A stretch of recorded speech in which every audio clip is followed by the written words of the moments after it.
तर बहुचर्चित राज्य जनसुरक्षा विधेयक विधानसभेमध्ये बहुमतानं मंजूर करण्यात आलंय। मुख्यमंत्री देवेंद्र फडणवीस यांनी सभागृहामध्ये जनसुरक्षा विधेयक सादर केलं।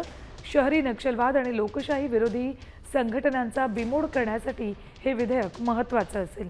तब्बल 12,500 सूचनांचा अभ्यास करून राज्य जनसुरक्षा विधेयक विधानसभेत सादर करण्यात आलं होतं। ते आवाजी मतदानानं मंजूर झालंय। विरोधकांनी या विधेयकाला जोरदार विरोध केल्यामुळे सरकारने विधेयक मांडताना त्यातील काही तरतुदी सौम्य केल्यात। तर शुक्रवारी गृहराज्यमंत्री योगेश कदम विधान परिषदेमध्ये जनसुरक्षा विधेयक मांडणार आहेत।